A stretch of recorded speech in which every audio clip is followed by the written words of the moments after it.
Are you ready? Keep going. Listen, I'm always on. This is like I could do this stuff all day long. And that's literally the truth of it. So I am Ron Lemelin Photography. I'm going to figure out there we go. First thing I want to start off with is Chris and I talked about this a long time ago about a missing link in the wedding community of second shooters. We were talking about a few things about, when we first started, how did we get into what we got into? And we were like, you know what, we should really just kind of like, wish there was something like that. We're like, why don't we just do a workshop on second shooting? And we wanted to come from not just keeping it in a wedding industry, but any kind of leveling up your photography. If you want to be a better family photographer, a better high school senior photographer, the fundamentals go all the way through no matter what era that you're in for photography. The rule of thirds, it doesn't matter what you're shooting, weddings, high school, it doesn't matter. The rule of thirds is the rule of thirds. The shutter speed, all that stuff, all the fundamentals of photography are always the same no matter what. What changes along the way is the creativity. Everybody's creativity level is different. Mine is different than Seth's, mine's different than Chris. He's got a different eye than I do. So I wanted to talk about how I met Chris. A friend of ours, a mutual friend of ours who's no longer with us, Eric Kaplan, he was my original second shooter.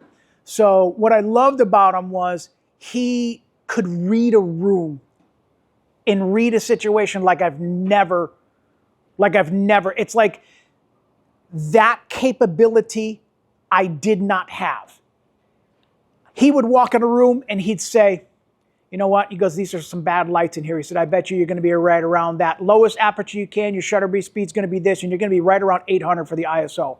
And literally I would go, so I'd say, yeah, okay, that's great. And I'd go through my settings, and sure enough, he was within a half a stop every single. He could read a room and know his settings like there was no tomorrow. Very, very talented guy, very, very technically sound, very, very creative, this is one of my prized possessions right here. This is one of the first images that we'll talk about it later on, how we came about this image, but this is one of his greatest images that he did with me as a second shooter. I told him we were at the Hadley Meeting House, which is no longer even in business anymore. I was doing the dance floor. I was like, hey, tell you what, go outside. I said, I want you to take your flashes outside and just go create something. He goes, what do you mean? I was like, I don't care. I said, I've got the dance floor covered. I said, there's not a lot of people out here. I said, just go create something. He said, all right. So he went outside. 15 minutes later, came back in. He said, okay, I need all of the groomsmen and we need a vape or cigars. I said, done. Grabbed everybody, went outside with the best man, a couple of the groomsmen, and the smoke in this image, sometimes cigar smoke is not as thick as vape smoke. So in one of the guy's hands, he has the vape down inside of his hand over here, took a good drag, threw it up in the air, and they were just standing around talking. Eric put 2 flashes down on the ground, which was about 8 feet below the patio, so that they flashed upwards over there. And we ended up creating this amazing, amazing shot. And what I loved about it was I just said, go. Just go and do something. And this is one of the images that attracts a groom when they come to my photo booth. Guys like to be posed, and guys like to be very, very masculine. When guys sound like pictures, they're just like, oh, great. They don't want to. It's all about making them feel tough and masculine and not feminine in any way. So there's a real cool aspect to cigar smoke when it comes to guys. I do a lot of things with rings, and one of the things that I do with them is bullets. Whether it's a 9mm, 12-gauge shotguns, it doesn't matter what it is bullets-wise, and then I put their wedding rings on top of that. The guy comes walking up to my booth, he's like, oh my God, I'm a hunter. That's what I want you to do with my rings.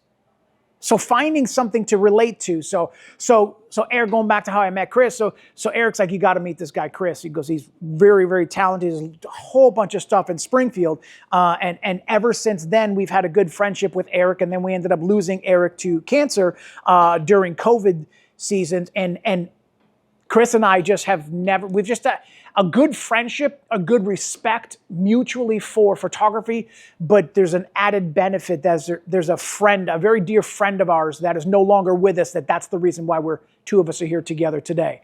So let's start with the clicker. There we go, wrong way, Ron.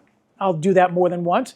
So talented photographers in the room. There's so many of you guys that want to do photography and things like that. Some of you guys are already photographers. We've already mentioned Seth in the room, Karen's in the room. There's so many of you guys inside. Thank you for taking the time to come and listen to Mutt and Jeff. I don't feel like, and he will humbly say the same thing, like, I don't even feel like qualified on teaching a workshop, but we're like, if nobody else does it, who's going to do it?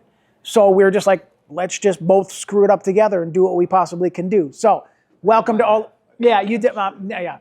So welcome all the primary shooters in here, all the second shooters are in there, and all the people that want to be into any kind of leveling up your photography. So no matter what you think you know, you can always learn more.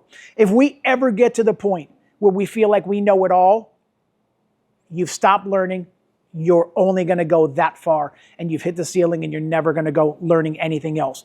So kind of put the egos aside, like, I already know that. Yeah, I already knew that. Yeah, I already knew that.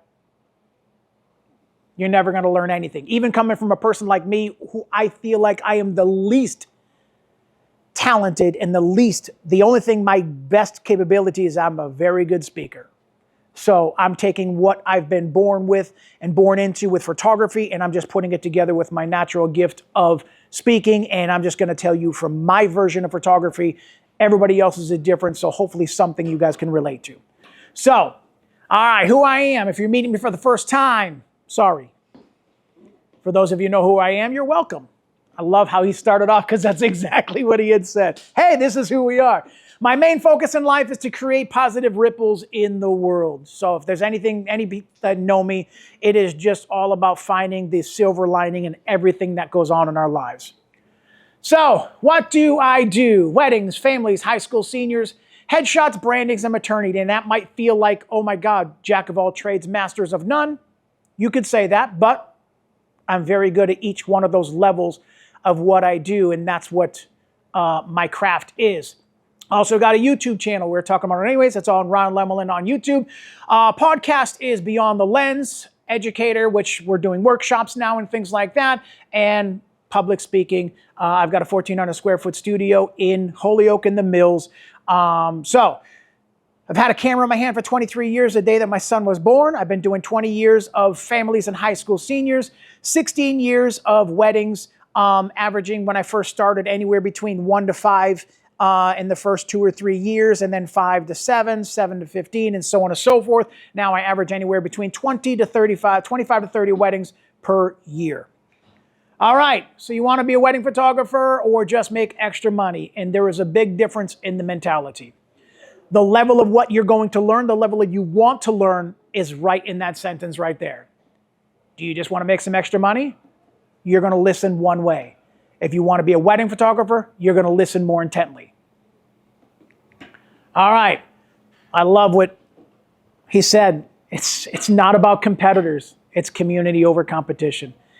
That's why so many photographers are going to sit in the same room and it not be my competitor.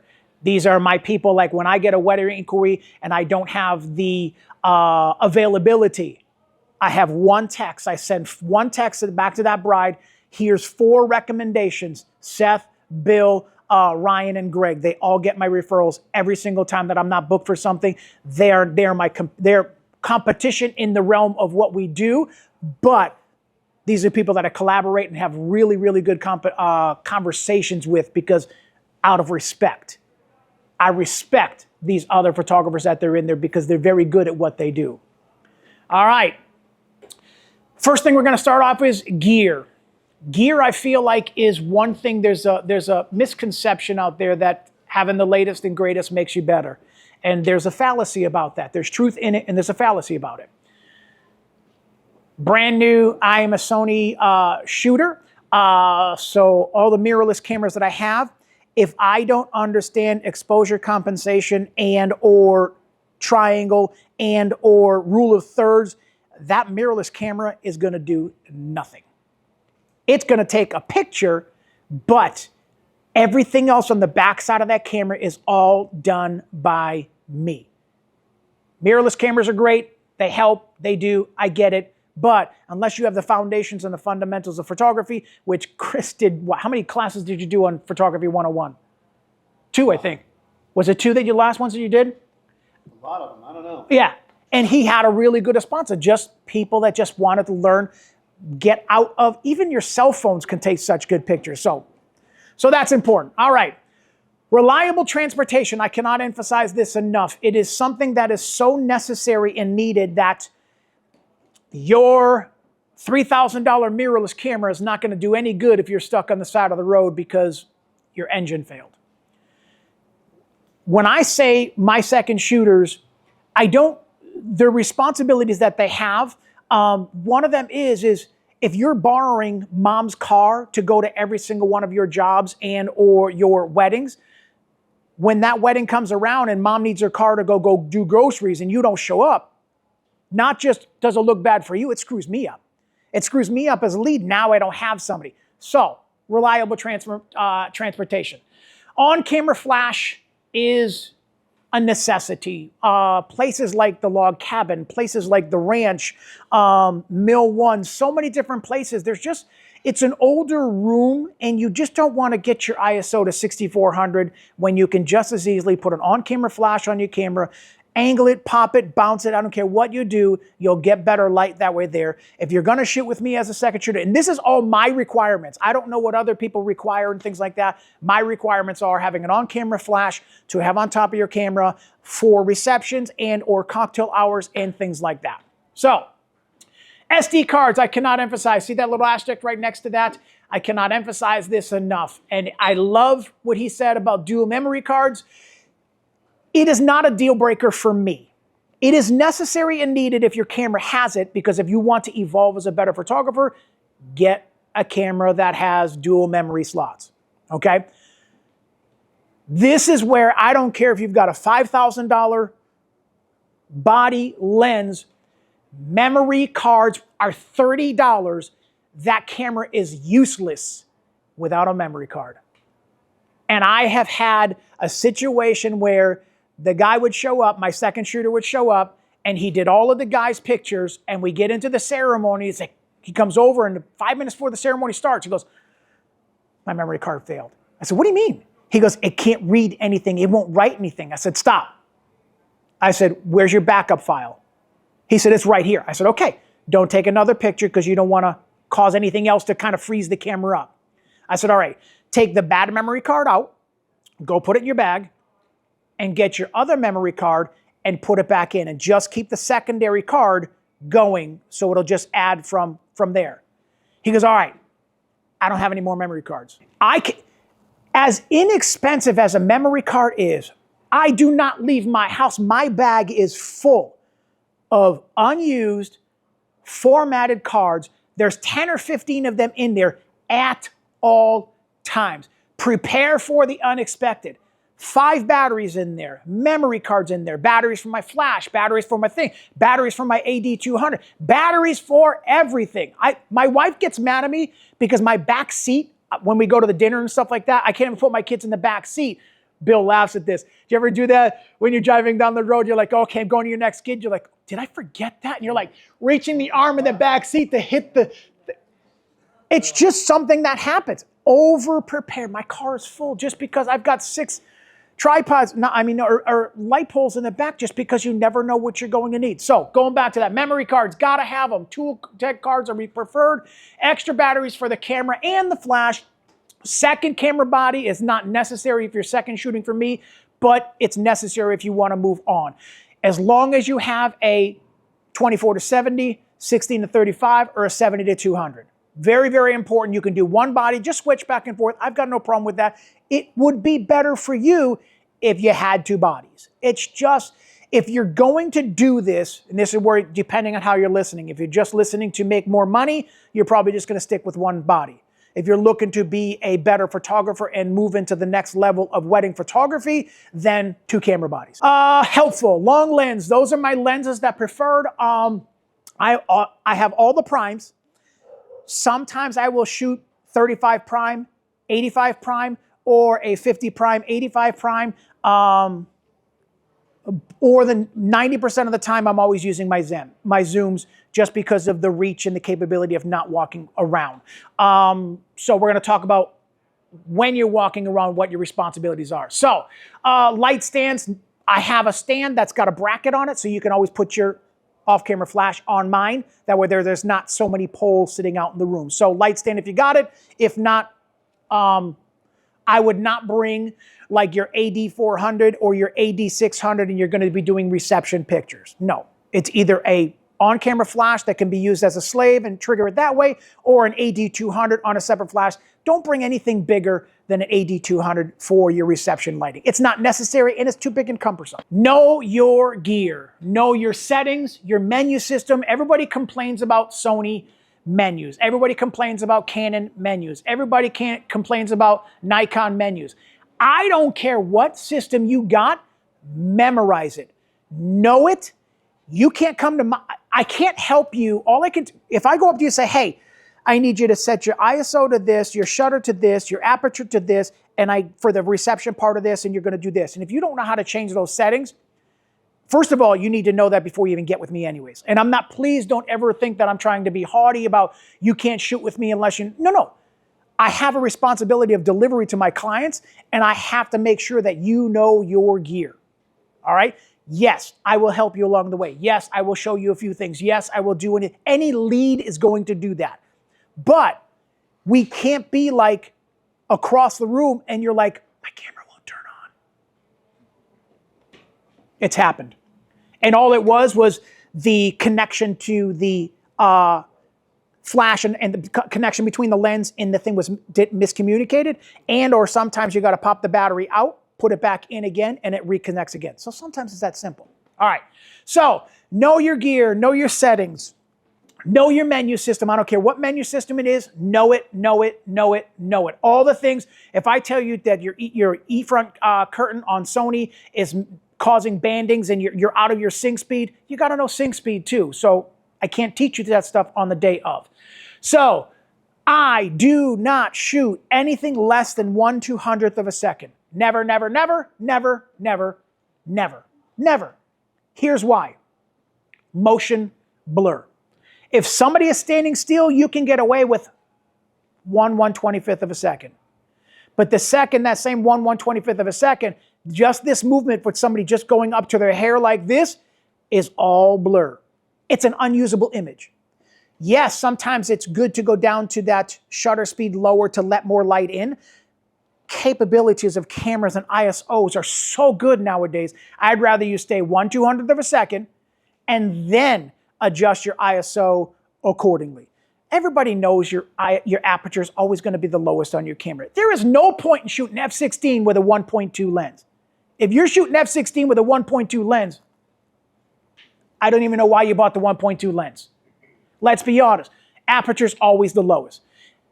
Bill, if anybody doesn't know, Bill Russell, photography in the back, he did the last wedding with me as a second shooter. It was in January. It was cold. He's a retired police officer now, but you were in Hartford, right? Yeah, he was in Hartford. So my last wedding that I did at the Society Room was in Hartford. So it's like, hey, Bill, you want to come be a second shooter? We're going to be in Hartford. He goes, I'm in. So I didn't have to question his credentials. I didn't have to ask him anything. I didn't have to question his work is ridiculously good. That would be like me, hey, Seth, I need a second shooter. Tell me a little bit about you. I actually had to get a ride from the police car. Yes, it's true. What was it, a parade? It was a game. It was a Yukon game. So he could not even, see, this is what I'm talking about. He couldn't get to the venue. He had to park way, way over here to get to, and he was still there 30 minutes early. One of my requirements is be there early. So we talk, so 1/200th of a second. It's not like Bible to me because I know you can go less than that on the shutter if you're popping a flash. So Bill and I were outside. One of the requirements that I do for my second shooters is always having them taking behind the scenes pictures. Whether it's a picture of me working with the bride and groom, whether it's me if I'm laying down on the ground, if I'm climbing a tree, I want you to record that. I want you to take a picture of that because that's great stuff for YouTube and social media. But one of the pictures that he had was, it's freezing outside. It was so cold out there. It was on Pratt Street. Nobody out there, but the wind was like blistering. And the bride's got a shoulderless dress on. And I went to her, I was like, hey, I'll understand if you don't want to go outside because of how cold it is. giving the shoulders. She goes, oh, no, no, no. We picked this place for that street. We're going outside. So we're going outside. So I'm doing everything I'm doing. I'm laying down on the ground. I'm taking pictures. I got my off-camera flash set up over there, my AD400. Put that on side of there. I'm shooting 16 millimeters. Got all the lights, got everything lit up. And I'm laying down on the ground. And Bill was taking some behind-the-scenes pictures of me doing all of that. So the thing we were talking about is I don't shoot anything less than 1/200th because 1/200th, even if I get a little bit of motion in a hand like this, it's better than a full-blown, movement like this. So it's just very important for me never to shoot below 1/200th of a second. Know your channel settings. Same thing that he just said. If you get to a place, and this has happened before, the photo booth people, they use remote triggers all the time. And their remote trigger, let's say it's on channel 1. I can't be on channel 1 because my AD400 and AD200s are all click, click, click, click going off every time. So if you don't know how to change your channels inside of your flash and on your trigger, it's very important that you got to know that. And again, yeah, it's very important you got to know that. So change your flash. Experience over gear. Gear does not make you a better photographer. Sorry. It'll make you a better photographer in the sense that your quality could be better. But if you still don't, if you even not even posing somebody nice and good and flattering, that $5,000 camera, it's not going to get you your next gig because that's the stuff you got to know. So we've harped on that enough, Ron. All right, requirements as an assistant. No particular order. Always know where your lead is. I am as a lead when I'm talking about me. Sorry, Sebastian. I'm always in the center. I am always in the center. I am always in the center. Bride and groom are coming down the aisle this way here. Click, click, click. So let me do it this way here. So if I'm looking this way here, all the chairs are here. All the chairs are here. Priest is up in the front over here. My second will always be hard left or hard right. Always, always, always, always, always. So when that bride and groom are coming down the aisle over here, they're shooting long on that corner right there over everybody's head. So as he's on that corner over there, he or her, she, as I turn around over here, if they're on that side over here, they're going to get the groom's face to see him crying. They're always going to start on this side over here because we want the tears. So he's getting that guy's face over there or that person's face over there. They're allowed to walk through the back, across the back, and back down the other aisle over here to get now to my hard right. Very seldom do I ever leave from the center unless it's like a Catholic wedding, which is almost like an hour and 15 minutes long. I don't stay in the center aisle that long. I will tend to walk to the, so if I go off to the right because I want to get the bride's face, my second is allowed to come into the center. If I come back to the center, he's allowed to go back to the left or to the right. I always leave it up to, I want them to know just because my eye is my eye, if you see something different, go for it. Go off to that side over there and see that. If we have enough time, go up to that platform at the top and get a nice big wide angle shot of the top and then come back down again. We know if it's long or if it's short. I'm always walking down the middle, so I'm walking backwards as the bride and groom. They've already kissed. They're come walking back down the aisle towards me. Video guys usually on my right or my left. My second will always be up towards the front, getting everybody coming out from the front over there. So always stay 90. Your requirements as an assistant, second photographer, associate photographer, I don't care what terminology you want to put it on, your responsibilities are and requirements are candids. Always, always, always, always, always, I'm doing all the posing, you get all the candids. Ceremony, you're always on the right or the left. You're responsible for the cocktail hour. If I send you back to the cocktail hour, if I need you at formals, you'll stay with me. Cocktail hours. Table shots, meaning the tables, the silverware, the plates, the centerpieces, the room, the ambiance, the centerpiece, all that flowers in the middle, everything else like that. The memory table, never, never, never, never, never forget the memory table. And just because I get a little self-diagnosed OCD, I will always do the tables anyways, and I will always go and do the cake anyways, and I will always go and do, for redundancy. I will always go back, and just because I'll know, okay, did he, I know I told him to go get it, but did he get it right?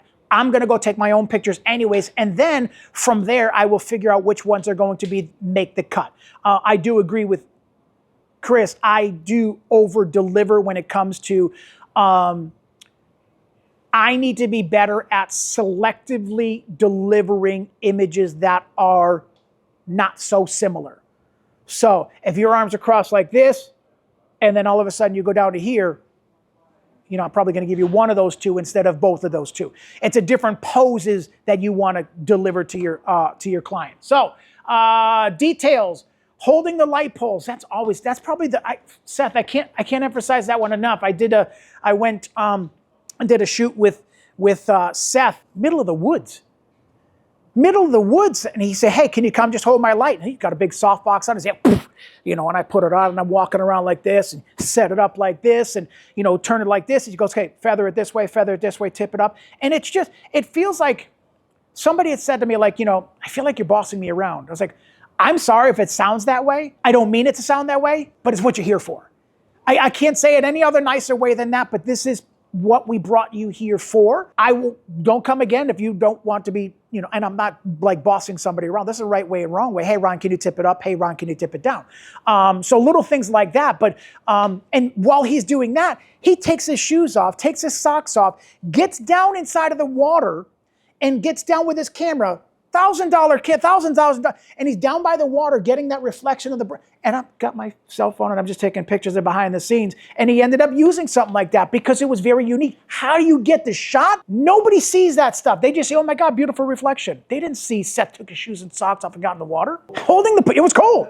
Holding the pole like that is very, very important. It's not like, "Oh my God, when I bring my kids with me," and I won't ever yell at you guys or anything like that, but it's just one of those things. All right, can you move that to the right a little bit?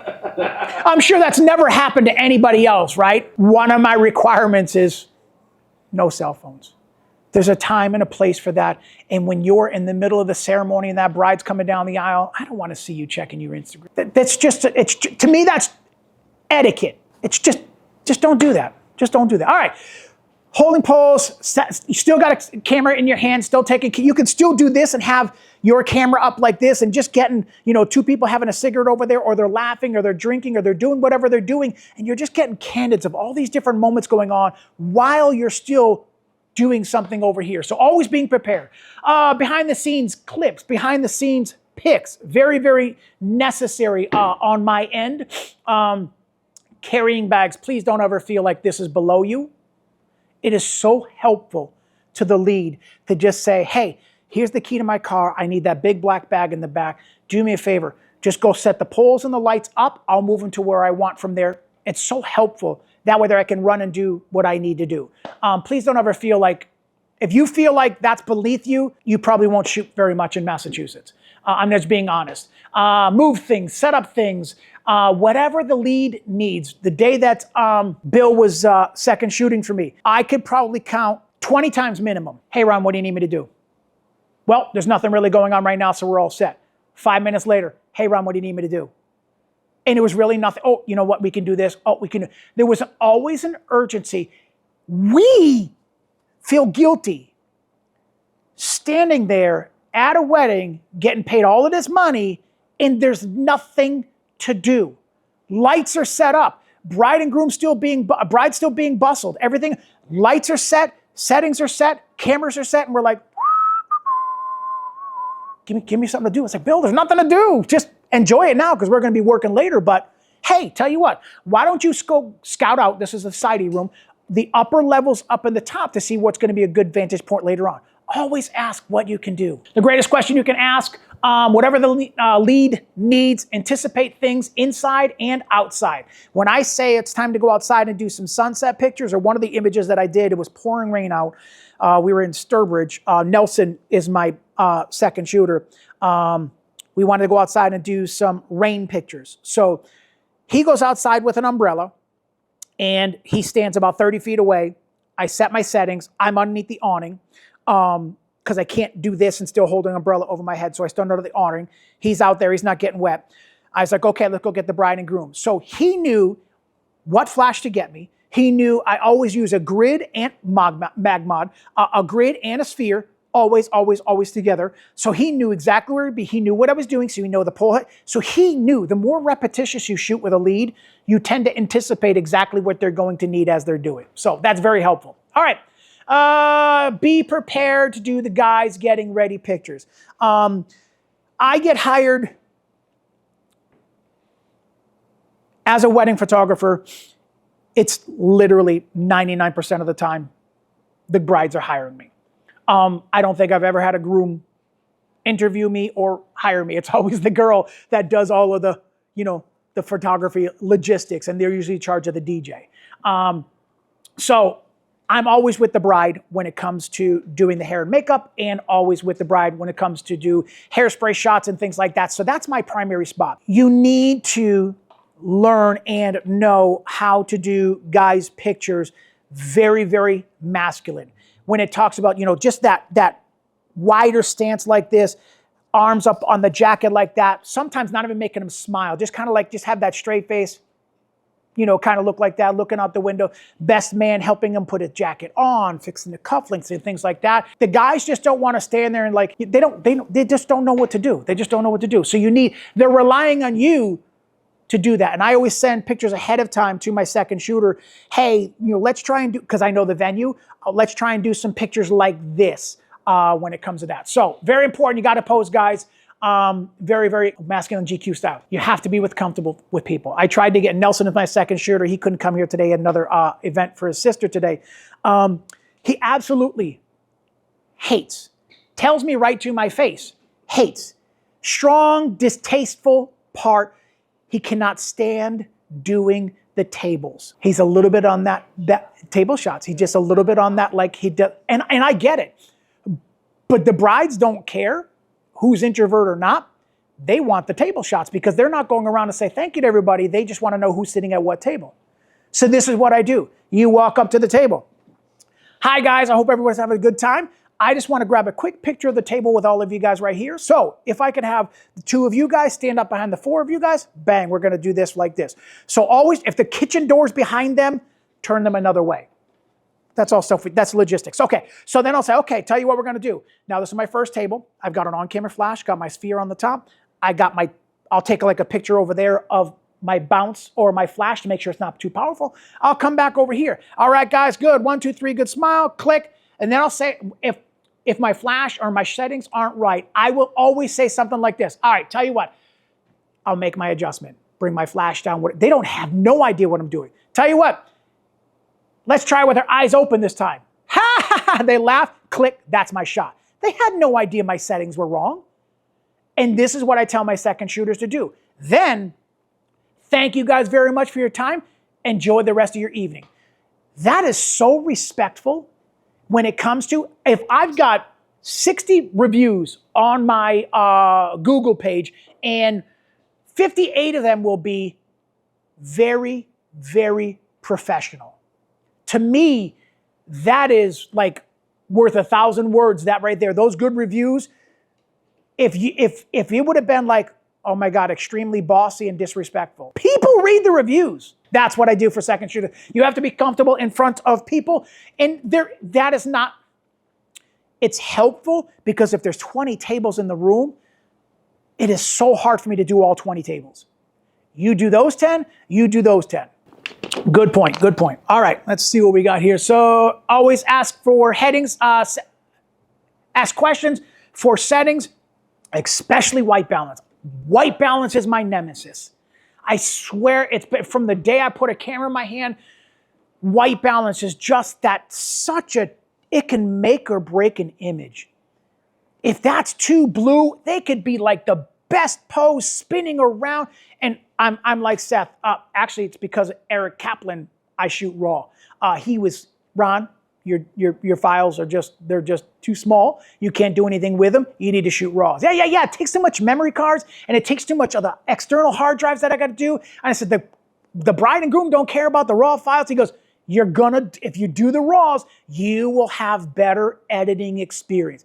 And oh my God, what a difference with raw files and white balance. It's so much better. White balance is so tricky because I'll try and we struggled with this at the society room. It's just such a tan brown room. And like legit, here's the bride and groom. Now pretend that's all brown. That's all brown. Rug is red.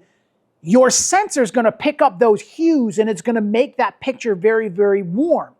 Now, see how white that is? That was the window behind the bride and groom, and it was nighttime, so it's blue outside. So half of my images around, if I'm shooting wide like this at 16, all of the middle where the window was blue. All of the outsides at the bottom were brown. Yes, sir? Question, how often do you trust your auto white balance on your camera in that case where you force a nice white Good point. like that slide? 90%. I very seldom, if I know the room is not changing and there's no other lights coming on or off and there's no windows, I will adjust my ISO right then and there because I know nothing's going to change. But I do auto 90% of the time because if they're coming down the aisle, everything's different. The second I turn this way, everything's different. I can't go back into changing ISO because I'm shooting this way, go back to ISO. So in post, I make all my adjustments because I'm shooting raw. So 90% of the time I will trust my ISO because the cameras are so freaking good nowadays. So that answers your question, yes. So you're shooting auto ISO or auto white balance? Yeah, that was quick. Not auto. I'm sorry. Did I say You were going on auto ISO. Yes. I was more going towards white balance. Like, I did a wedding where the whole room was incandescent, right? Mm-hmm. It was bad coming off the ceiling and everything. Where I actually had to force to go to the colder side to actually make it look like a real color versus trusting. In post or in camera? In camera. Okay.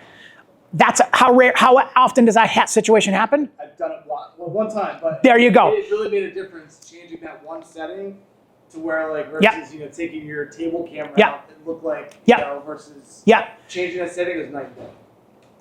White balance. Yes, that is what I adjust accordingly to the thing, and then in post I will fix that.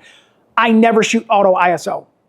Not even in the frame, like bracket, like say, hey, ISO max 4,000 versus. The capabilities are there. Yeah. I'm a little bit of a control freak. I know the camera will think it can go up to 6,400, whether I set it at, let's say I set the max. I don't like 6,400. Sonys are good. Cameras are good. There's just something about my inner core foundation of 20 years ago, ISO was nemesis. It was just like grainy, grainy, grainy. So you're always taught, get it right in camera, shoot as always lowest ISO you can, cheat on the shutter to bring in more light, be steady, and then adjust in post. So never ISO automatic. I always adjust the ISO in that moment that I'm at. Same thing with white balance. Every situation, every wedding is different. Ron, do you ever gel your flash? No, not in weddings. Not in weddings because I do know that the light on the flash will hit the bride in a bluer color or a different color than the atmosphere of that. And when I know that it's going to happen, it is a really, really easy fix in post to just adjust the bride and groom to have a little bit more warmth to there. Instead of trying to gel that one and trying to gel that one, because I always have two off-camera flashes on the dance floor, and then gel the one that's on my camera, I just compensate for it that way, and I just adjust for it that way. I don't gel my flashes in a wedding. I have all the mag spheres. I've got one for my on camera, one for my off camera, one for my off camera. So they all have grids. They have their own spheres. They all have their own system. So grid and sphere, yeah. It just because you can have, if you put a grid and sphere on one and just a sphere on the other, or just the grid on the other, and the power is both at quarter or 1/8, it hits the bride differently, stronger because of the modifier. That's all. So whatever I have on one, I have on the other, just for the sake of keep being consistent. All right, especially white balance. I got a little sidetracked on that one. More requirements: never be late, always early. He touched on it. Seth touched on it. Everybody touched on it. It's just a no-brainer. It's just a no-brainer. It's just be mindful, be aware, and head on a swivel. If your face is in the phone. Now, if I go to a wedding and just the guests always see me with my phone in my hand, what do they think I'm doing? My notes, my itinerary, My all my information is in my phone. I know I'm checking my itinerary for the next thing. They don't see that. They just see, oh my God, he's had his phone in his hand for all that time. Every time I look at him, he's got his phone in his hand. So I am old school when it comes to that. I will print out my itinerary on a piece of paper that we have here. I fold it in half and I put it in my back pocket so that when I'm going to check things, it doesn't look like I'm on my phone. It looks like I'm checking my notes. So, all right. So always be mindful, always be aware. If your face is downwards all the time, you're never going to see anything that's possibly happening. Those moments of Uncle Bob breakdancing on the floor or anything else like that. Funny story, I did a bridal show in Rhode Island 2.5 weeks ago. So got my show, I got my display, I'm doing all this stuff, and it was a 3:45 and we were being done.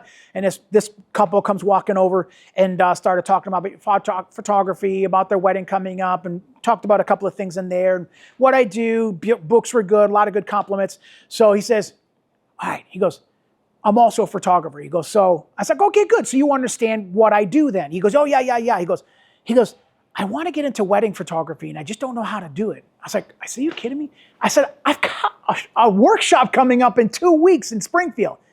And there he is right there. So you just never know who you're going to meet when it comes to that. So Mike Hayes. All right. So be mindful, be aware, head on a swivel, expect, anticipate, ask, and wait. Expect, anticipate, ask, and wait. Everybody, when they say, okay, bride and groom, kiss, that's known. You know not to be looking down at your phone and chimping on your phone and adjusting a setting. That's that moment, especially, oh my God, Jewish weddings are just one of those things. Once they stop, what's it called, Seth? No. There's a word for it, begins with an M. Yeah, something like that. Whatever it is. They put a glass inside of a sack. It's a spiritual, religious thing that they do. And I emphasize to my photographer, I said, I'm shooting wide, so I'm going to get this. I said, I want you zoomed all the way in on that foot. I don't care if it's, his camera sounds like a machine gun when it goes off, but shooting that burst of, I want every shot of that stomping of the glass in the ground to be taken. That's a moment that you have to anticipate. So I know ahead of time, there's going to be that. I know ahead of time, there's going to be a sand ceremony with different colors and things like that. Anticipate when it's happening. Anticipate when that kiss is going to be. I always tell the brides and groom, do me a favor, don't just go in, hold the kiss. Hold the kiss. Give us a chance to take that shot. Everybody cheers. So anticipate the shots. I can't emphasize that enough. You'll do enough weddings that you'll know when certain things are happening. So same thing with a first dance. You'll always have that first dance, bride and groom are over here. I always ask, are you guys going to be moving around during your dance, or is it just a standstill? I only ask so that I can position my lights certain ways. Okay? So once they tell me what they're doing, then we're all set to go. Then I can know, okay, if I'm right here, I try not to have the DJ stand behind them. I always want to have the guests behind them. So my assistant will always be hard right or hard left, getting that separate angle. I'm usually shooting wide. They usually shoot tight or 70 or 200, anything like that, so that they can get a little bit more of the full length of them, and then I get the other shots. So you just never know if they're going to do that dip. And could you imagine if you're doing the whole thing and all of a sudden you stand up, it's a 5-minute song and you're waiting, and all of a sudden your camera went into auto off because it went over the timer, and all of a sudden he just comes down and just goes boom, lays that bride right down, brings her back up like that and comes back up, and you miss the whole shot. Anticipate, very seldom is my camera at my hip. It is always up here by me so that I can have quick access to it kind of thing. And Sonys are notorious for not turning on very fast. But anyways, so you just have to anticipate, what might he do? What might she do? And if nothing happens, you're covered. But if something happens and you missed it, that's on you. Could you imagine if the bride said, oh my God, I didn't know he was going to dip me like that. Did you get that? Not a conversation I want to have with a bride. All right, blah, blah, blah, blah. Know your role, know your role, know your place. There's times to, we're going to talk about this in another slide, there's times to make suggestions as a second shooter. But just remember, you are there to assist the lead. If you would have done things differently, that's a conversation you have another time. Never have a conversation in front of the bride and groom or the client saying, hey, how about if we try this? Because if you didn't want to do that, you're saying something in front of the bride and groom and you're like, oh my God, that's a great idea. And it's not something that you wanted to do or could do or wasn't part of your vision or anything else. You don't have that conversation. Ron, Bill did the same thing. This is nice. They have literally a safe inside of this old society room. It's old, beautiful safe. And hey, we should do something inside of here. Well, what are you thinking? Nobody's around us. We're putting our heads together about the whole thing, about what we're going to do. And the bride won't get confused about who's in charge. If you start making out suggestions as a second shooter to somebody or anybody in front of somebody else, it makes it look like the lead is either not good at what he does and you're more creative than somebody else, and you don't want to be that guy. You don't want to be that guy. So whether you would have done something differently, it's the lead's job, it's the lead's client, it's the lead's responsibility. We're always open to suggestions, but all right, know your role, know your place. It's not about what you would do. Remember, you're working for someone else. It's okay to make suggestions, just not in front of the couple. Remember, you're here to get experience. Always be paying attention, no phone, be hidden, get the shot without being intrusive. Everybody just saw me do that. And I didn't mean to do it to you, sorry. But it's one of those things that there's a right way and a wrong way to get a shot. I always told Eric when he was working with me, and I told Nelson the same thing, if you're going from outside to inside, all your settings are changed and things like that. I don't care if you have to put it in the P mode or the green mode. You get the shot, that whatever that is. Longer lenses are very good for not being intrusive, but sometimes you just got that 16 on there and you just saw that little girl in the middle of the dance floor just running around with her grandfather kind of thing. If you have to run up to it to get it, that's okay, but without being intrusive, without drawing too much attention, it is better that way. So just be aware of that. Be hidden, get the shot without being intrusive. Silent mode when possible. Sony is notorious for certain cameras other than the A9 for having banding. And if you don't know what banding is, it's another subject. Outsides, I always try and shoot in silent mode. Inside, if you do silent mode, there's a banding thing that happens inside of there and an image is ruined. I don't care how good the moment is. It could have been the best dip. It could have been the best cake smashing in the face. Banding is banding, and banding is those black lines, and it just ruins a shot, and you can almost never pull it back to the original thing. So I don't do any silent shooting and I think my camera, I can adjust the audible level of tones so I can turn it on the lowest setting, and I get no banding. My suggestion is second shoot for a year. In 1 year, if you did 7 different weddings, you're going to have 7 different experiences with either different photographers or different places when it comes to that. I'm going to Virginia. I got hired to do a wedding in Virginia next year. Brought me out there, gonna do it out there. So I've never been to this venue before, so I don't know what kind of a barn it is. I know it's like, everybody been to like a Salem Cross Inn up here?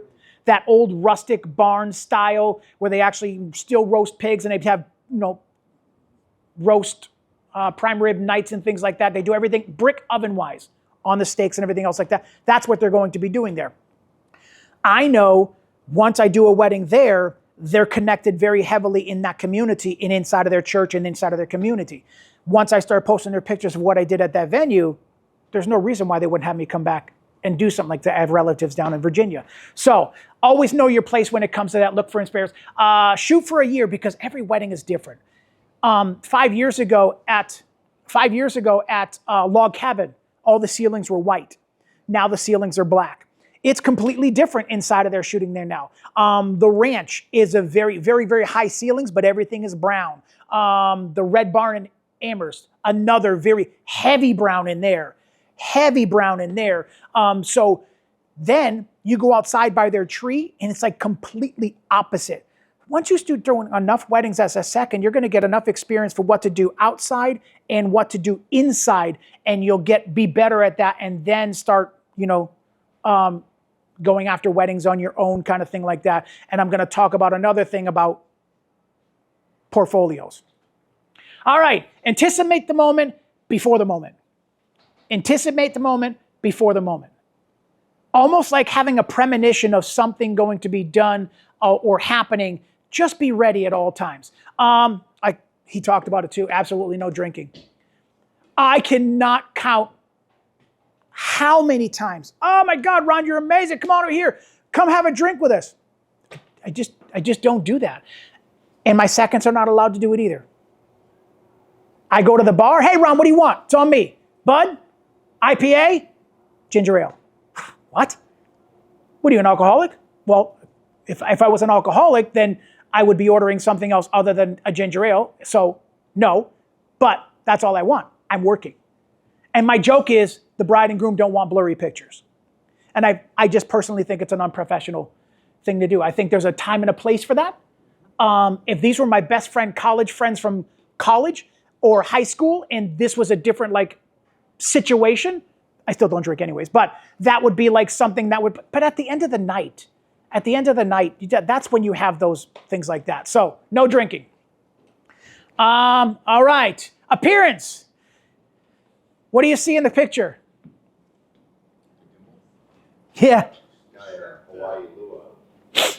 That is how the videographer showed up at this wedding.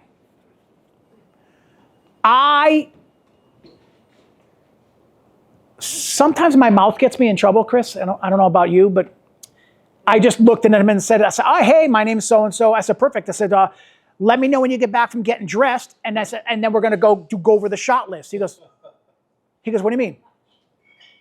I said, oh, you're not changing? He goes, no, I'm not changing. Oh, okay. Great. That's all I saw all day. A picture's worth 1,000 words? Sebastian, you're so popular.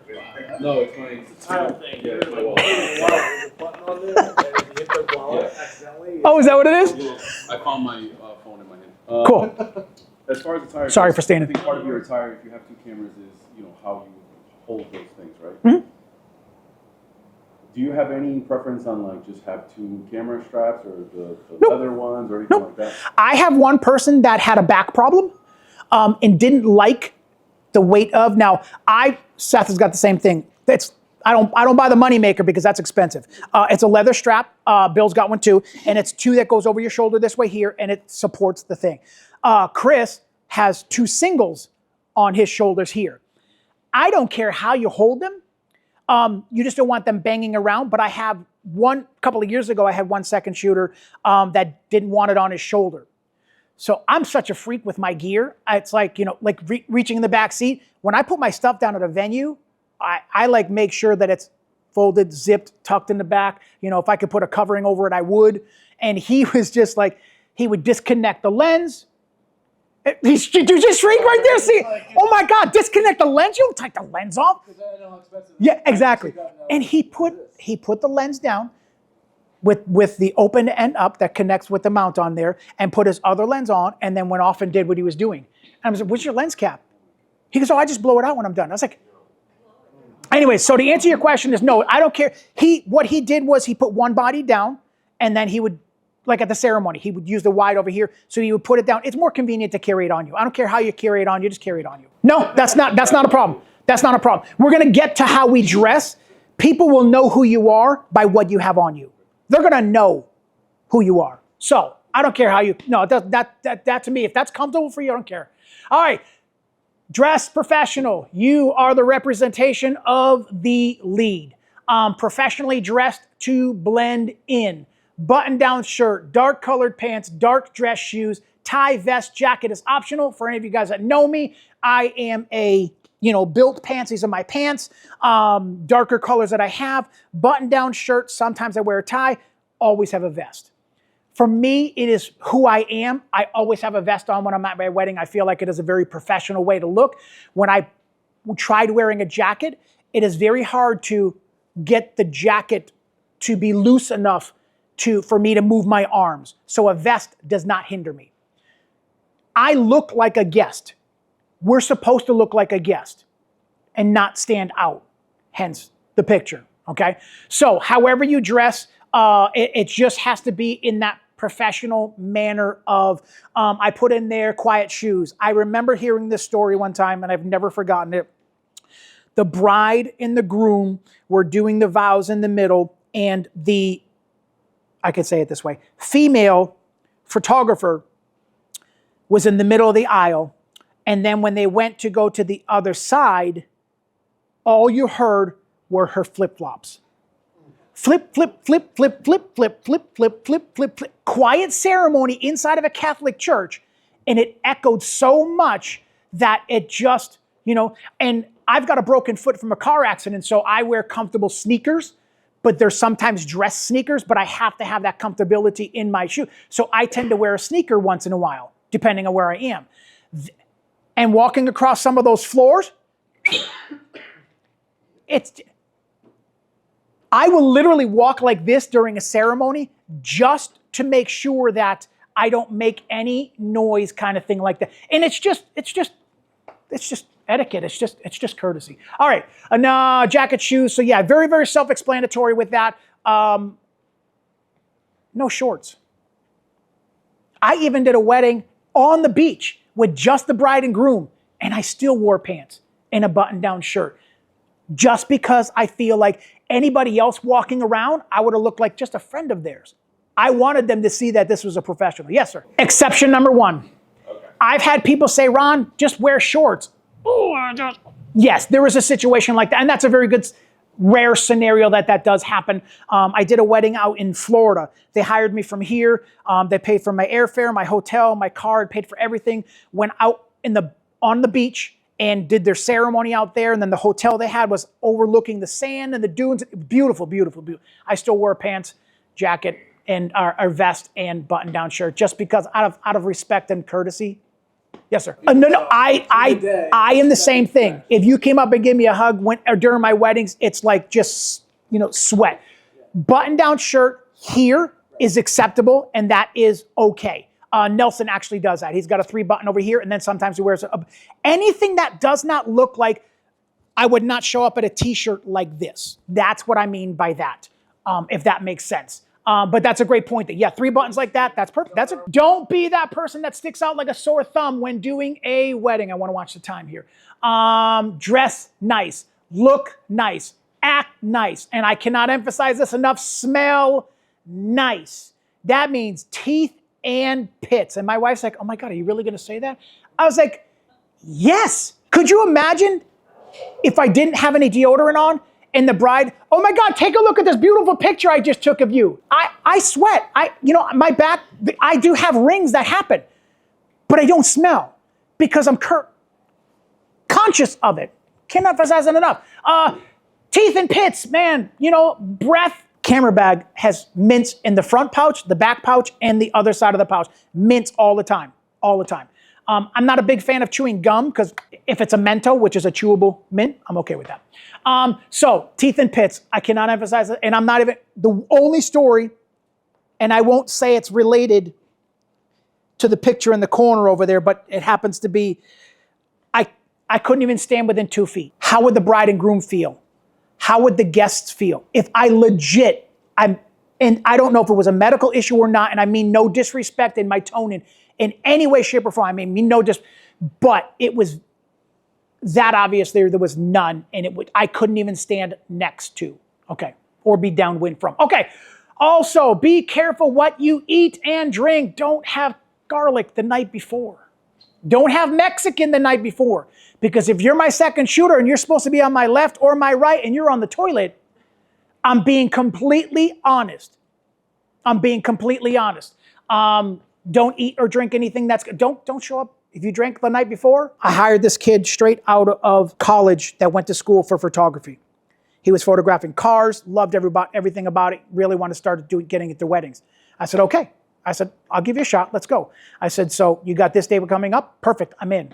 The night before, he calls me up. The night before, I'm in the movie theater. And I'm like, why is he calling me? So I called him when I got out. I said, what's going on? He goes, hey, I'm not going to make it there tomorrow. And I thought something happened. There's exceptions to you not showing up on a wedding day. If somebody passes away, completely understandable. He said, I don't think I can do weddings. I can't be in front of people. I'm like, what? I said, you didn't say that 3 months ago when we were having this conversation. He goes, yeah, but it's really, my anxiety is really getting bad to me right now. I'm not going to be able to do it. It's like, dude, I'm screwed now. I've got 6 hours. By the morning time, I'm going to have 6 hours to try and find a second. So what I ended up having to do, I couldn't get anybody. So I ended up having to give back the money that I was to the bride and groom because I didn't have a second shooter. And I unfortunately had to, I couldn't tell him he chickened out on me, but never worked with him again. Actually, never even seen him again either. But that's just stuff. Know ahead of time. If this isn't for you, don't waste the lead's time. Because once you say yes, I'm counting on you 100%. I got Bill working with me next year in 2025. He's already booked a date. Anything other than a death in the family, you're there. No, you wouldn't. I wouldn't let you. I wouldn't let you. All right. Also be careful what you eat and drink before the wedding. Get rested up for working a long day. Cold and extreme temperatures sometimes. My hottest wedding was, I was way up in Connecticut. It was 106 degrees in the shade. Legit, the bride's son passed out standing in the line. They're doing their vows, and he fell right to his knees and fell right to the ground. Yes. I got him before he hit the knee, then when he hit the knee, because I shoot in bursts of 3, and then I got and Nelson shoots 7 in a row. I was like, Nelson, just 3 bursts of 3. I don't need 7 shots, just 3. So bursts of 3, but I did get the shot. I went to Disney World and did pictures in Epcot in Paris for high school senior, 113 degrees. You got to prepare for stuff like that. Stay hydrated. Bring snacks. And originally, I caught myself. If you notice any spell checks or anything like that, I originally said bring snakes. So I'm glad I caught that. Bring snacks, protein bars, breath mints, water, and be prepared for whatever. All right, we're gonna bump this up. Okay, so benefits to being a second shooter. This is I did all the requirements. That feels like, oh my God, why is it even worth it doing it? The benefits: you gain experience. You gain hands-on day of scenario experience. That's priceless. That's priceless. One of my other second shooters, I did a wedding last year with, never did reception lighting. Never did reception lighting. And I said, okay, here's what you do. Look at the room, look where the lights are. Okay, so if your light's gonna be there, I said, this is my base foundation settings for thing. Never below 1/200th of a second. I don't care how much light you're gonna get in. 1/200th of a second, 1/250, anything like that. ISO 800, and your aperture is always going to be the lowest it's going to be. Then I'm going to stand over there, you pop your flash, and then you adjust your flash once according to what it is. Settings are done. I show you how to do that. All you have to adjust is where the bride and groom, if they move too close to the light, now that might be too hot on them. If they move too far back, then you just got to adjust it. But the flash is the only thing you're adjusting during that time. None of your other settings are going to change. So that's the benefit of learning with a professional photographer on the day of there, because scenarios are different. We look at it, we chimp it, we take the picture. Okay, so this is where you're going to be. Your settings are good. I work on my settings. You're good. I will never leave you over there saying, okay, go get the shots without showing you, because I'm a little anal about that, saying I need to know you're getting the shot. All right. Pay can range anywhere from 0. Sometimes I bring people to do behind the scenes content for me. So I'll pay them like $20 an hour and they come for 2 hours, kind of thing like that. But it can range anywhere from 0 to $50 an hour, depending on how much experience that you have. You do enough weddings with me, you'll be like, okay, now I know, I trust you, I can do this. You'll be in that $45 range when it comes to that. And I do claim you at the end of the year as an expense. So if you don't claim your own taxes, that's on you. Pay. Paid to learn, but must have some experience. If you're photographing cars and people and things like that, and I see you work, I can tell you got a really good eye for creativity and a really good eye for editing, and you've never done a wedding, you can still second shoot with somebody. You just need to learn a few more of the fundamentals, because cars don't move. People do. You need to adjust your settings on the fly. You got to know your cameras. You got to know your settings. All right. Paid to learn with experience. You learn on the job. Second shoot for 1 year. I always say that if you get 5, 6, 7, 8, 9 weddings under your year. Second shoot for a year. Every wedding is different inside and outside. The more weddings as a second equals better lead you will be. You want to be a better lead in the long run. Look at the long run. Look at the long term. You want to be better in the end. Just don't be the hot shot now thinking you know everything and you've got a good camera and you're just going to fudge your way through. Because tell you what, when your memory card fails and you have no other memory cards in your bag, what are you going to do? If it's pouring rain outside, you've never done a wedding before, and the bride's like, hey, can you do one of those rain shots outside under the umbrella, and you have no idea how to do it, you're going to look like a fool. On the job training, show you how to do the tables, which I already did over there a little while ago, how to position the lights in the way and why. I'm always cross lighting, so I've always got one on my right, one on my left, and I'm shooting this way. My second will do something different than that, but it's a different scenario. Sometimes I will go this way here, and I will have one light behind my head, and then I will have the other light on that side over there. I'll get down really low, so I'm using that light to rim light the bride and groom, and this light is lighting them from the front. So I've got two different situations without even having to move my light. How to position lights and why. How to pose tables. I already did that. I already showed you how to do that. How to get the first kiss and anticipate the first kiss. I'm always in the front. You're always right or left. I always tell my second, try and get the bride's face from this side, and then while they're talking, go around to the other side and come back over and get the bride's face from this side. If you're doing a wedding party, I will do this, and this is not something I let my second photographer do. I do this. I will be obtrusive and intrusive if I need to, if I see something that I need to get. So I will go all the way down the back and the side. If I see, let's say all the groomsmen are right there and the groom is right here. I will go behind the groomsmen over there and get the shot this way here. I will never come in front of the groomsmen to get the shot from here. Does that make sense? Knowing where you're supposed to go. All right, reception lighting. I already talked about that, how and why. Reception camera settings, I already talked about that too, and every venue is different. Inside, outside, darker venue, lighter venue, everything's different, so we teach you all of that. Where to be for cutting of the cake. I'm always going to be in the front. Bride and groom are right there. Cut, cut, cut, kiss, kiss, kiss, smush, smush, smush, whatever they do. You're always going to be either on this side over here, because if you're on this side, you have the wall in the side of her face. I'd rather you this way here. So we'll be like closer to 90 degrees this way here. And there's a reason for that. Shooting tight or shooting light or wide. All right, where to be for the cutting of cakes. You will learn all aspects of the wedding flow. Associate photographers, second photographers, contracts are beneficial for both parties, and I will say this openly. Thank you, Greg and Seth and Ryan and Bill. I now have second photographer contracts, and it just stipulates you're there to work for me. I will pay you at the end of the day. You will be turning your images and your memory card over to me. Once I am done downloading them, I will return your cards back to you. Blah, blah, blah, yada, yada. I have a copy of it over there if you want to see it. I learned my lesson. It tells you what you can do with the images, what you're allowed to do with the images, and if you do something with the images, the right way, proper etiquette, which we're going to talk about in just a second.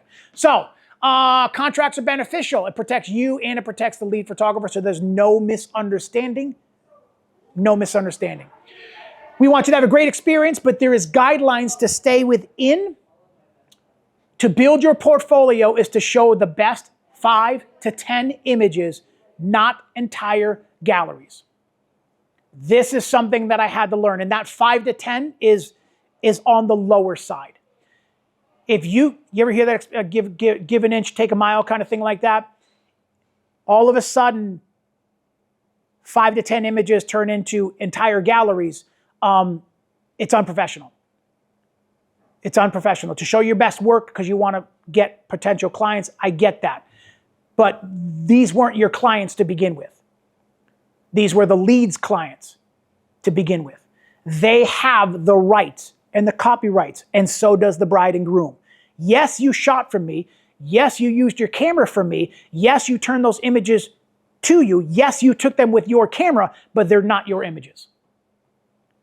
The contract is binding between the wedding photographer lead and the client. This is the gray area right here, where a lot of people feel like, that's my image. I took it at your wedding, and why can't I post that? We're going to get to that.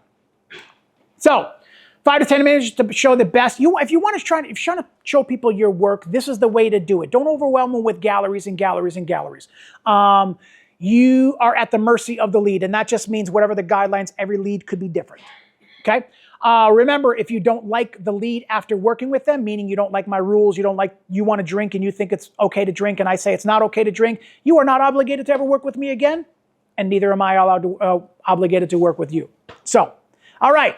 There is a right way and a wrong way to build your portfolio. So first is etiquette. I literally had the same definition that Chris had up on his thing. The code of ethical behavior regarding professional practice and or action among the members of the profession in their dealings with each other. That's etiquette. It's just proper etiquette. There's just some things you just don't do. And when you do them, the community's small and tight. You know, people find out some things. If my second shooter was canceled on me 3 times, and then Seth calls me up and says, hey, Ron, I need a second shooter. Is your second available? I'm probably not going to say, call so-and-so if he's canceled 3 times on me. I would not be doing him justice and respectful to send him somebody who's not reliable. So you get a reputation of not being reliable. All right. So reputation, the estimation of which a person is a thing held especially by the community or the public generally. A man of good reputation, favorable repute, good name, ruins the reputation by misconduct, a favorable and publicly recognized name or standing of merit for achievement, reliability to build a reputation. All right. So, guidelines. Here's some guidelines to go by. Number 1, I'm almost done. Never post or tag a picture of where you are without checking with your lead first. Sometimes weddings are unplugged. Sometimes weddings are a little bit more on the bride and groom, or a little bit more on the down low. And if they know that they've hired me and you tag a picture, we're at X wedding, and they have people that weren't invited, and all of a sudden they're like, oh, so-and-so. So just don't tag any pictures without letting your primary know first. It's just ethical. Proper etiquette. Without checking with your lead first. When you are working with the lead, always tag the lead. Always tag the lead. If you are a second shooter, you do not want to say, check out the wedding that I did at the log cabin. Here's a few sample of my pictures. And you were second shooting for somebody else and you never, first of all, tagged them. Not proper etiquette. It's just very unprofessional, in my opinion, when you don't tag the person that you're working with, because it makes it look like it was your client. And that happened to me once. My DJ friend called me up and said, hey, Ron, he goes, 3 weeks ago, we just did their wedding. I was like, yeah. He goes, your second already put pictures up. I was like, no, he didn't. He goes, yep, and you weren't tagged. And I went to the post and I screenshot it. And it literally said, check out the wedding that I did at the Red Barn with so-and-so and so-and-so. Bride's first name, groom's first name. No mention of second shooting for Lemelin Photography. No mention of Lemelin Photography at all whatsoever. I text him. I was like, hey, I said, what's up with that picture? He goes, oh, is that okay? I said, well, first of all, the bride and groom only got a sneak peek from me the morning after. They did not even see this picture. So they have not even gotten their gallery or their pictures. So first of all, you never post something where the bride and groom hasn't even gotten their images yet. That's like, that's like telling the punchline of a joke before you just don't do that. It's not nice to do that. Oh, I'm so sorry about that. I said, second of all, I said, you didn't mention me. He goes, well, it was the image that I took. I said, but you were shooting for me. Now this might seem like, oh my God, Ron, you're being a little bit ridiculous. No, it's respect. I hired you. I paid you. Those images belong to that client and myself. I know you took them with your camera, but you didn't tag me. You're working under me. That's just not right. Well, I didn't mean it like that. I was like, I understand that. Please take it down. I've never worked with them since. All right. Never share any finished images without checking with the lead first to see if the gallery has been delivered. Already talked about that. These are not your images. These belong to the lead and the clients. That is under the contract. That is not being haughty. That is not being like, nah, I'm going to be me. It's just contractual. I think that's the word for it, but that's just contract-wise. It's my client. When it's cleared by the lead, never post a pic without tagging the lead in there. You'll notice I'm going to keep saying that all the way through. Clearly noting that you were the second photographer for the lead. Never hand out your cards and your information at a wedding when people ask. You give them the lead's information. Chris called me up one time. He goes, hey, I got a gig coming your way. Maybe you can help him out with this. And I said, well, who is it? He goes, it's the WNBA. I'm like the WNBA. I started stuttering. He goes, yeah. He goes, it's a big deal. He goes, so, don't screw it up. Because that's his name on the line. I called him up. I said, what are you looking for? We're looking for something very creative. We got this reflective, blah, blah, blah, blah, blah. I said, okay, I can do that. Here's what I can do. I said, you want to go to my website? He goes, no. He goes, Chris told me who you are. We trust Chris. That's respect. That they didn't even have to check my credentials. They just said, hey, Ron can do the job. And I went and shot for the WNBA. We had a great time doing that. So, could you imagine if I went to the WNBA and said, hey, by the way, if you ever need a shoot, We wouldn't be here today. it happens. It happens. Just acknowledge the lead. Yes, you are allowed to work with other photographers. Please don't ever feel like you can't do other photography of your own gigs, whether it's Sophia, right? Sophie does maternity back there, so she's been doing a lot more of that. So she's still allowed to do that stuff that she does. High school seniors, headshots, you're still allowed to do all of that stuff. When it comes to the wedding part, when you say yes to your lead, and 3 weeks later, you've got a gig that comes up that you could possibly quote on, but you've already promised the lead you're going to be there, don't double book yourself and don't screw the first guy. It's unfortunate that there might be an opportunity that you could have missed because of that. But there's no seeing the future. If you said no to me because you're holding on the hope that you might be able to fill that with something else, and then you don't call me back up because I've already filled that spot. All right. Other photographers pursue your own work. When you tell your lead you're available for that date, request that the date is blocked off for that lead. Absolutely nothing comes before a booked date, not even getting your own gig once you say yes. That is, unless there's a death in the family. We already talked about Bill. All right.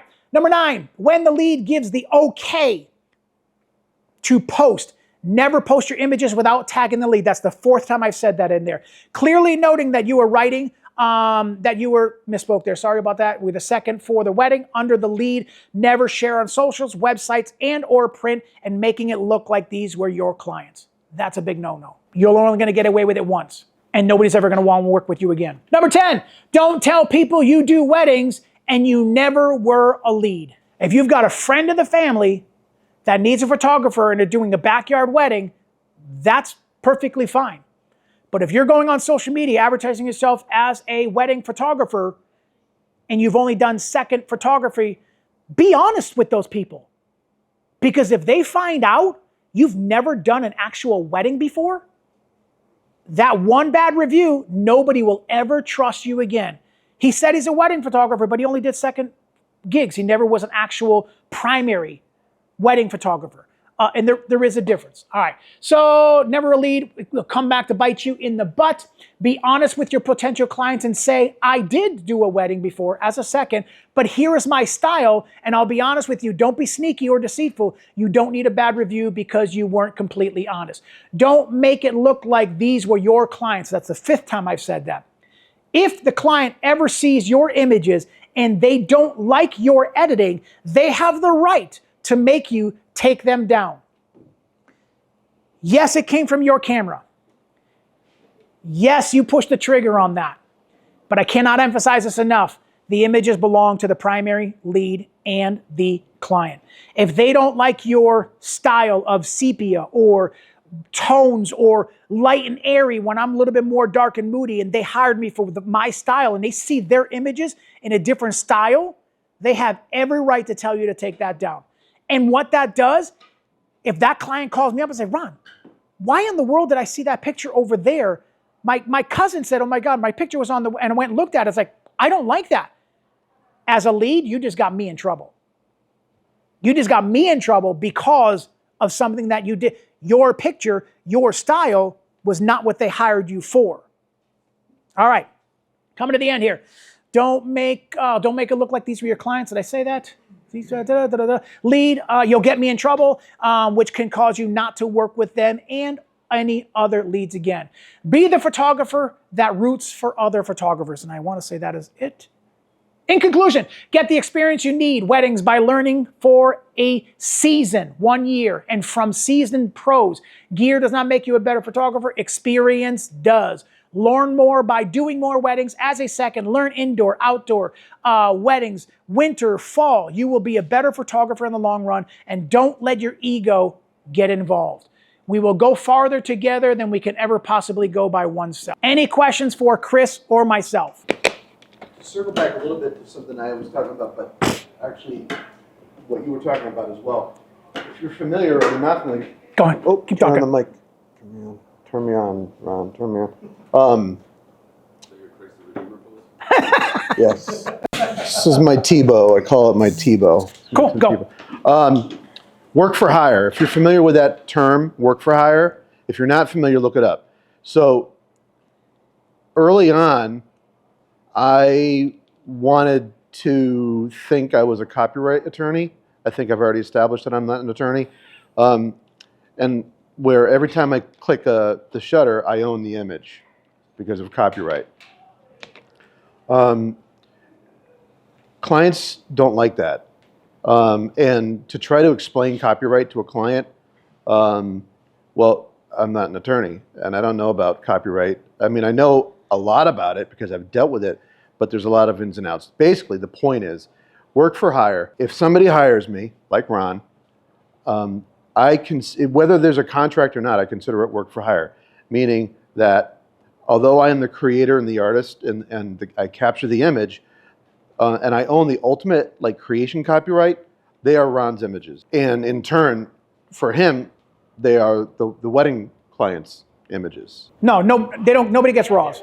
No. So let me just clarify just something he said. That's a good point. I don't deliver raws. They don't get any raws. They don't get.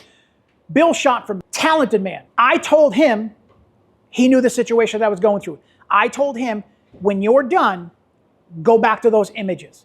I want any one of my second shot shooters, when you guys get your cards back, I want you to go through those images. You get your cards back, all the images are there, edit them.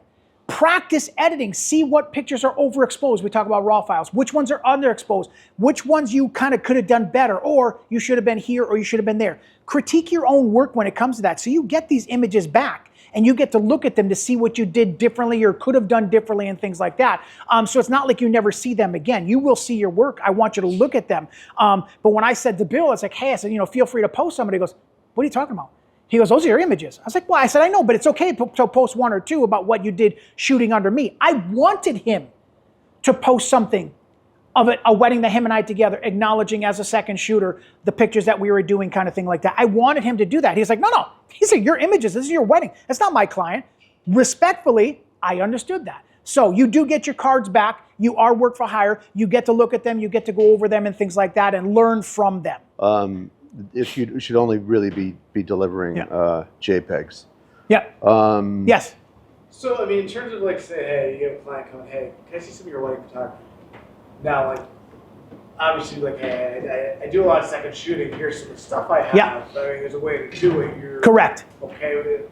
Obviously, if it's not published out into the Correct. atmosphere. Correct. But what I had to do, and I got into it, I learned the hard way. What I had to do was I had to change how I worded and how I did it, because in a photo book, when somebody walks up to your table, they don't know you're a second shooter. So I have no problem with doing that. If you told me you wanted nothing to do with weddings and then now you're trying to go out and get weddings, then that would be a different thing. I probably can't have you work with me too much more, because now here I am giving you all my trade secrets, and now this is where that competition part comes in and things like that. So there is not in public. You can do a private gallery of 20, 30 pictures. Some of the getting ready, some of the ceremony. Send it to that person privately. Take a look at this gallery. Here's something like a Dropbox or something like that. Here's some of the pictures that I did as a second shooter. Okay. Etiquette-wise, it should be like I second shot for Lemelin Photography. Okay. If anybody does that or not, I don't know. But it's there letting the person know. So yes, you could show a private gallery of the work that you've done. If they like what you've done and you give them a good price, then that part is there. We want you to get your own work. It's not like we're trying to hoard it. It's just, if you're shooting for somebody else, respect is due. The rapport, so you might as well. Yeah, but yes, you are allowed. If you were like, somebody approached you and you wanted to do, you said you already did weddings. Yeah. So this is where you're well within. You've already done a wedding. You're well already. You doing things as second shooter. You're well enough to say, here's some weddings that I did as a second shooter, which here's my work and my style. If this is something that you're looking to do, not online on social media, not on your website, and in no photo books. Yes, you're allowed to do that. So I use second shooters rarely, not for weddings, but for bigger events.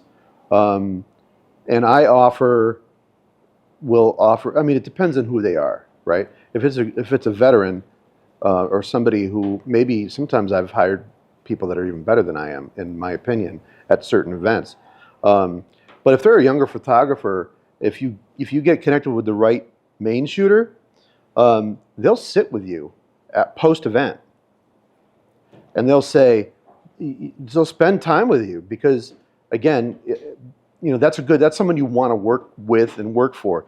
And they'll go through your photos with you and say, I don't know what you were thinking in that shot, or this is a fantastic, your depth of field, you caught a moment and that happens a lot. And or if they go through the wedding gallery or album, whatever they send the client, that this is one of yours, and